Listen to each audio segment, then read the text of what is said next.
দর্শক, বাজার দরের খবর জানাতে সরাসরি যুক্ত হচ্ছেন নাটোর প্রতিনিধি এস এম রওশন। রওশন, আশা করি আপনি আমাকে শুনতে পাচ্ছেন।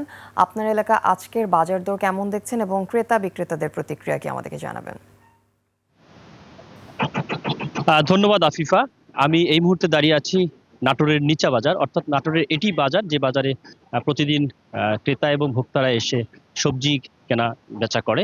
তো আপনি যেটি জানতে চাচ্ছিলেন সেটি হলো যে টানা বৃষ্টি এবং উজানি ঢল এবং নদ নদীর পানি বেড়ে যাওয়ার কারণে নাটোরে প্রায় প্রতিটি সবজির বাগান বা প্রতিটি সবজির ক্ষেত ডুবে গেছে এবং সে কারণে প্রতিটি সবজির দাম বেড়ে গিয়েছে এবং যারা মধ্যস্বত্বভোগী রয়েছেন তাদের সাথে আমি কথা বলেছি এবং আশপাশের হাট বাজার আমি ঘুরে দেখেছি।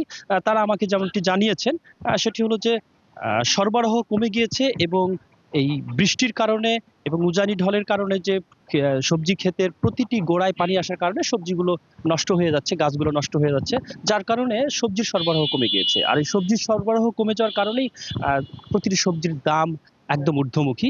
বিশেষ করে কাঁচা মরিচের দাম যদি আপনাকে জানিয়ে রাখি আফিফা, সেটি হলো যে ৩০০ থেকে ৩৫০ টাকা কেজিতে কাঁচা মরিচ বিক্রি হচ্ছে এবং অন্যান্য সবজির মধ্যে যেমন রয়েছে কুমড়ো, রয়েছে পটল, রয়েছে করলা করলা রয়েছে।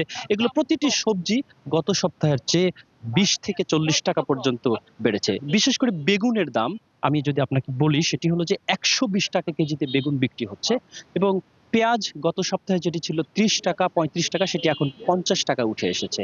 এছাড়া আহ, নদীতে পানি এসেছে, বিলে পানি এসেছে, কিন্তু মা মাছ সংরক্ষণের জন্য মাছ ধরা এই মুহূর্তে নিষেধ রয়েছে, যার কারণে মাছের দাম অতিরিক্ত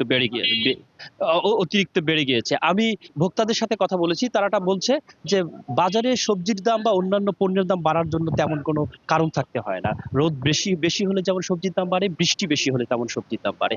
এছাড়াও শীতের মধ্যে সবজির দাম বাড়ে, গরমের মধ্যে সবজির দাম বাড়ে। লাগে না আমাদের দেশের জন্য, এটাই একটি কারণ। এবং ভোক্তা অধিকার সাথে আমি কথা বলেছি, তারাও অনেকটা ব্যবসায়ীদের সাথেই সুর মিলিয়ে কথা বলছে। তো এই ছিল নাটোরের সবজি বাজার থেকে আজকের বাজার দর আফিফা। রওশন, ধন্যবাদ আপনাকে।